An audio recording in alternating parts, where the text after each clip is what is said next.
June 1944. The Pacific War is reaching its boiling point. Thousands of miles away, a massive American invasion fleet is gathering to strike the Mariana Islands, Saipan and Tinian. If these islands fall, American B-29 bombers will be within range of Tokyo. The Empire of Japan knows this. They know that if they lose the Marianas, they lose the war. So the Imperial Japanese Navy plays its final card. They assemble the Kido Butai, the mobile fleet, at a remote anchorage in the southern Philippines called Tawi Tawi. It is a massive gathering of steel.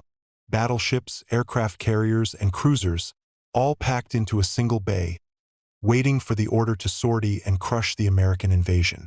But protecting this fleet is a swarm of the deadliest predators in the ocean. Destroyers. Fast, agile, and armed with depth charges, they are designed for one purpose: to kill submarines. To send a submarine into Tawi Tawi is not a strategy. It is a death sentence. The waters are shallow, full of reefs, and patrolled by the enemy 24 hours a day. There is no room to maneuver. There is nowhere to hide. Yet, this is exactly the order given to Commander Sam Dealey and the crew of the USS Harder. Sam Dealey is not your typical action hero. He is a Texan, soft-spoken, gentle, and deeply religious. He doesn't look like a killer, but behind his calm eyes lies a tactical genius and a courage that borders on insanity. His crew calls him the submarine ace of aces, and they would follow him into the gates of hell, which is exactly where they are going.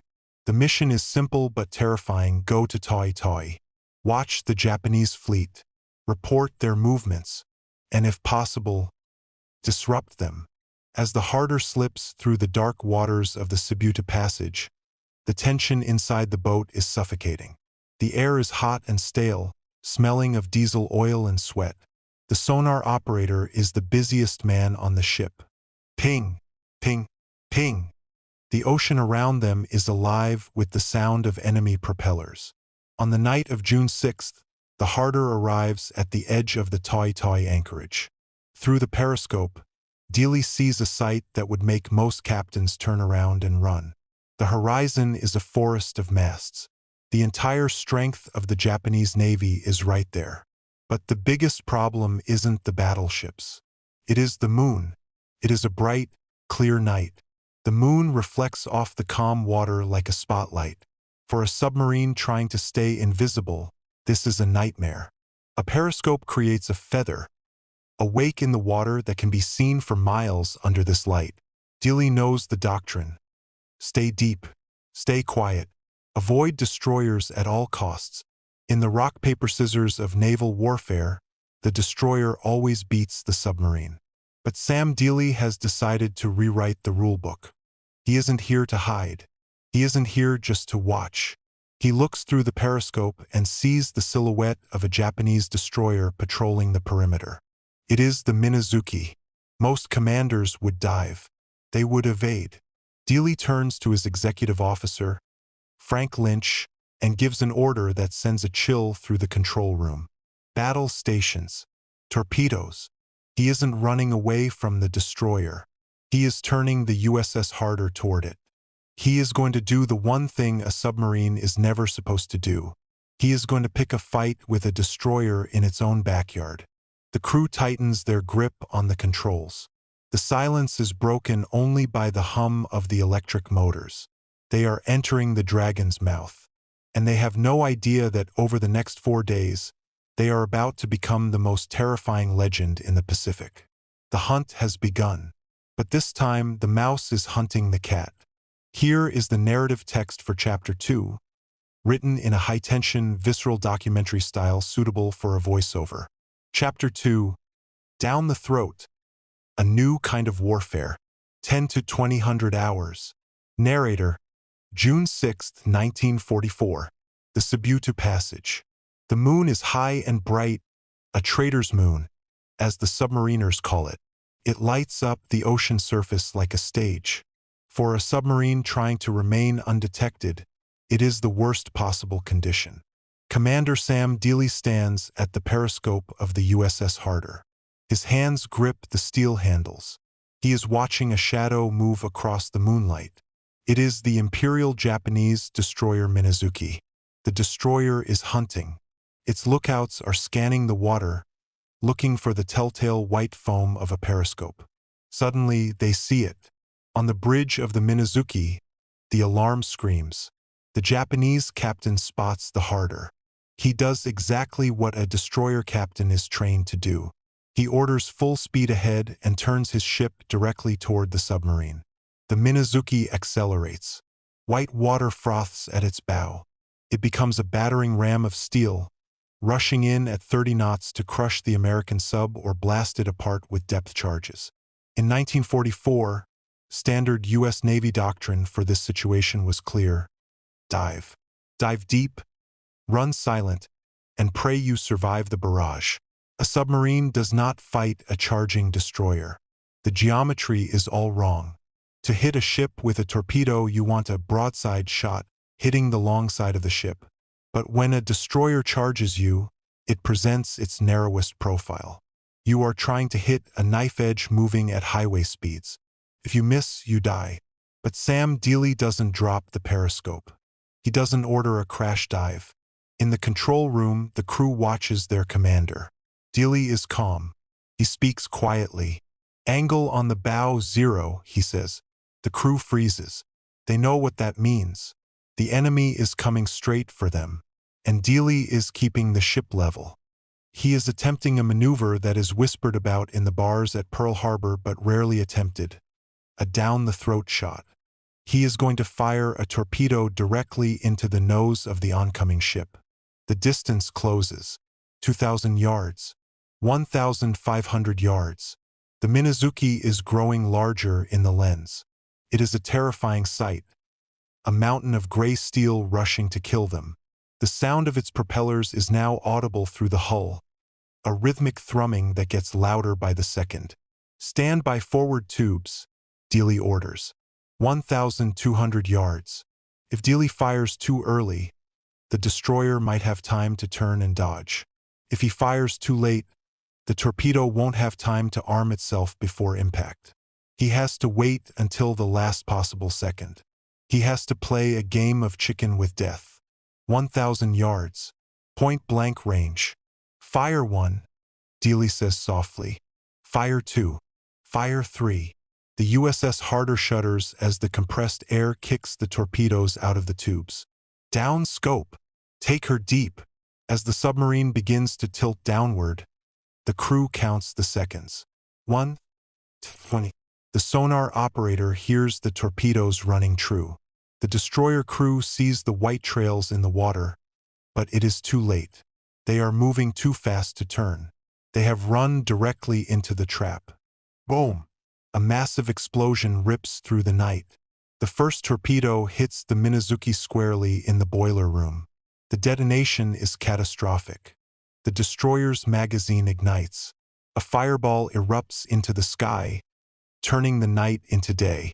The 1,500-ton warship stops dead in the water. Its keel breaks. Within minutes, the Minazuki slips beneath the waves, taking its crew and its depth charges to the bottom of the Submarine Passage.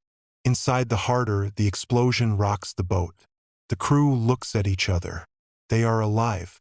Sam Dealey brings the boat back up to periscope depth. He scans the horizon. The sea is empty. This was not just a kill. This was a statement. For years, American submarines had been the prey, hiding in the dark. But Sam Dealey had just flipped the table. He had proven that a submarine didn't have to run from a destroyer, could stand its ground, could look the predator in the eye and pull the trigger. The down-the-throat shot was no longer a theory. It was a weapon. But the Japanese Navy was not going to let this go unpunished. The explosion had been seen. The distress calls had been sent. The Harder had kicked the hornet's nest. And now the rest of the swarm was coming. June 7, 1944, the morning after the first kill. The Submarine Passage is a narrow strip of water, barely 18 miles wide. It is the only deep-water lane connecting the Celebes Sea to the Sulu Sea. For the USS Harder, it is a cage. After the destruction of the Minazuki, The Japanese Navy is furious. They know an American submarine is in the passage. They know exactly where to look. They send the hunter-killers. On the morning of June 7th, Commander Sam Dealey is prowling the surface. Suddenly, the radar operator shouts, "Contact! Destroyer! Closing fast!" It is the Hyanami. It is a state-of-the-art destroyer, faster and heavier than the one they sank the night before. And it is angry. Most submarine captains, having just survived one battle, would retreat to deep water to recharge their batteries and rest. The crew is exhausted. The air conditioning has failed.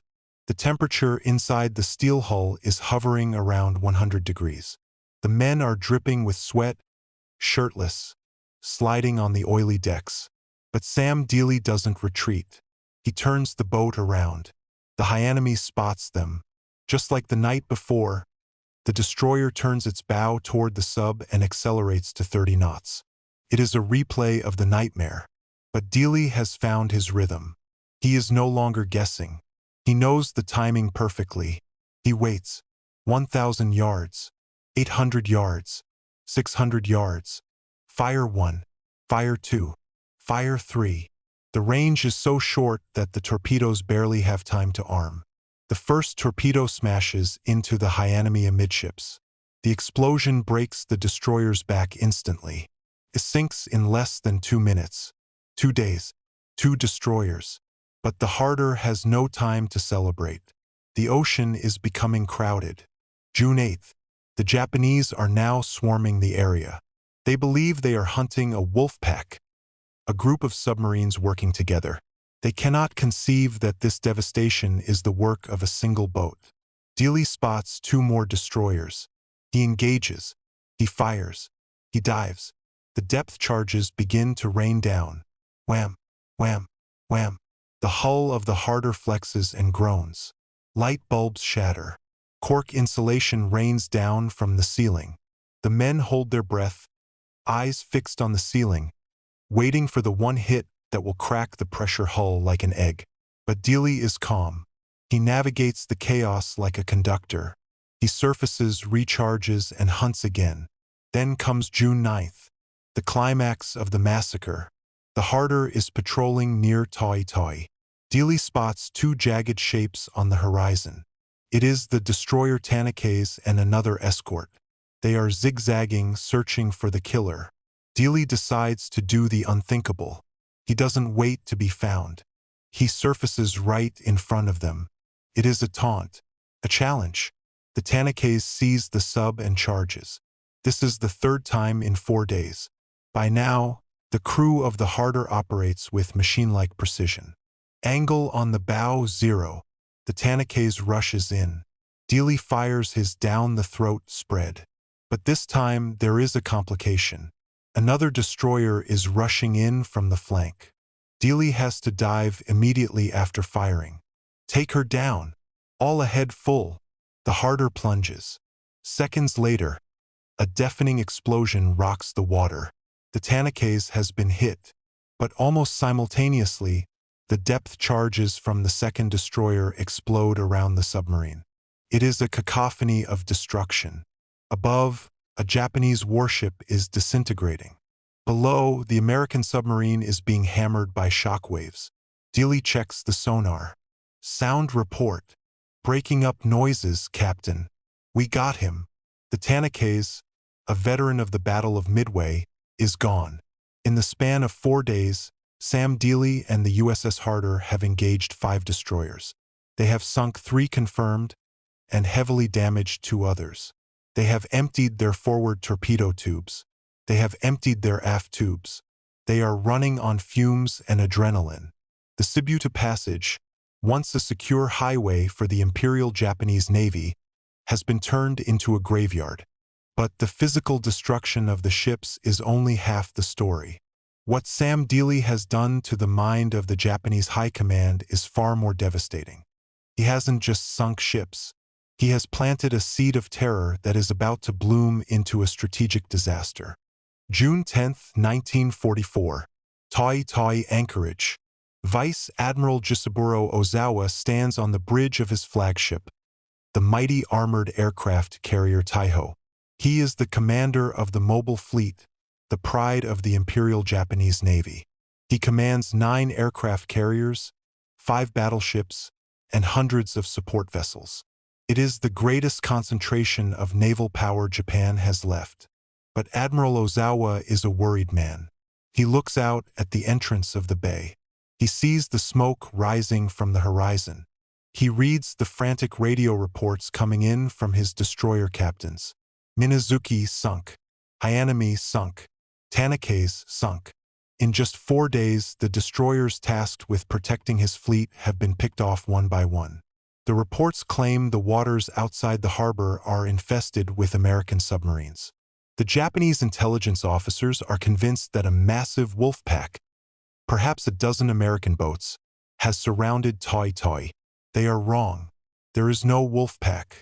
There is only Sam Dealey and the battered, leaking USS Harder. But in war, perception is reality. And the reality created by Sam Dealey is pure terror. This terror creates a strategic disaster for Japan. The Tawi Tawi base was chosen for one specific reason. It was supposed to be safe. The Japanese naval aviators, the pilots who fly the Zeros and the dive bombers, are not the veterans who attacked Pearl Harbor. Those men are long dead. The new crop of pilots are rookies. They are young, inexperienced, and barely know how to land on a carrier deck. They need practice. They need to fly every single day to be ready for the decisive battle against the Americans. But because of the USS Harder, Admiral Ozawa is afraid to open the doors. Every time a ship leaves the harbor, it explodes. Ozawa realizes he cannot risk his precious aircraft carriers in the open ocean for training exercises. If a destroyer can't survive out there, a carrier has no chance. So he gives a fatal order. All ships are to remain at anchor. Flight training is suspended. For the critical days leading up to the invasion of Saipan, the Japanese pilots sit in their ready rooms. They play cards. They write letters home. They stare at their planes. But they do not. June 10, 1944. Tawi Tawi anchorage.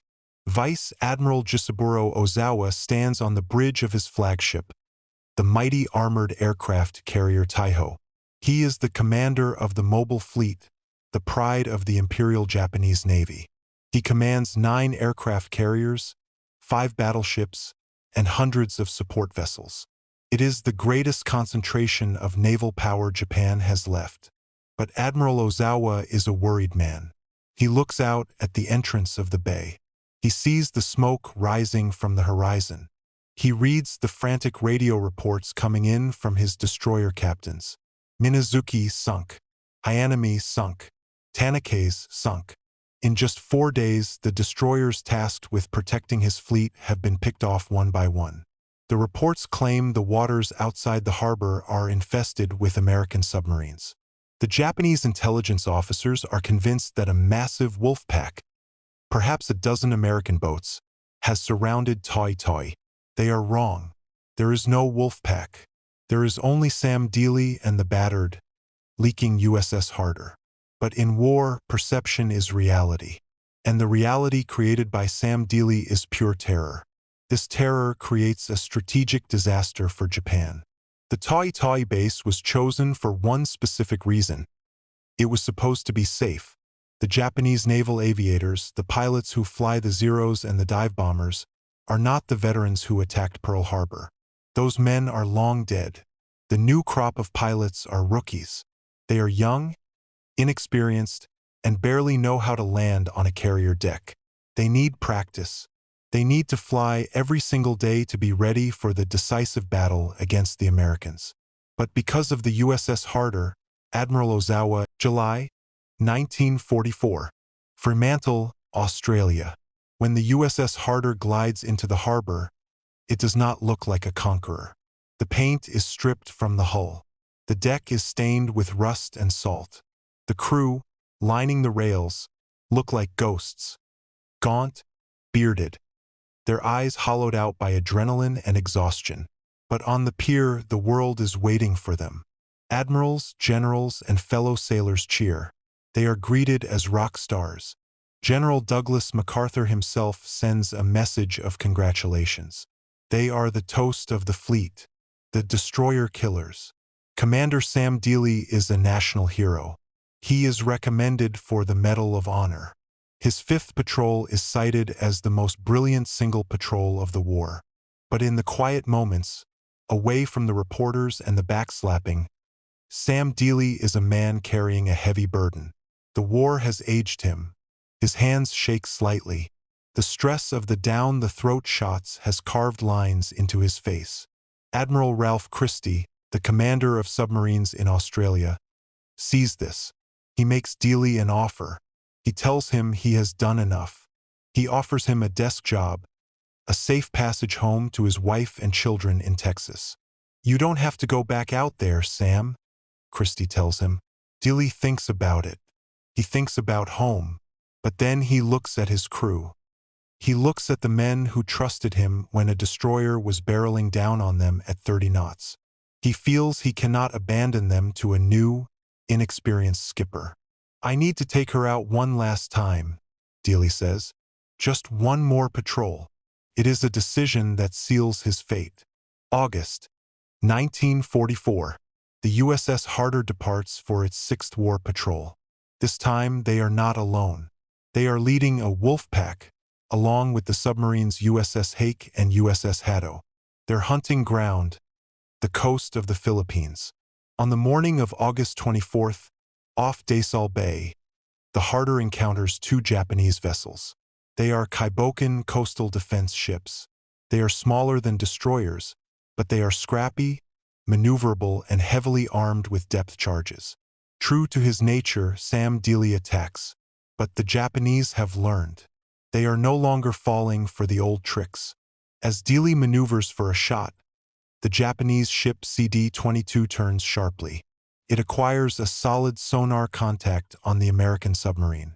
Nearby, the crew of the USS Harder hears the sounds of the battle through the water. They hear the high-pitched whine of propellers. Then, they hear the terrifying sound of a depth-charge barrage. Boom, boom, boom. 15 massive explosions rock the ocean floor. The shock waves are so strong they shake the Harder miles away. Then, silence.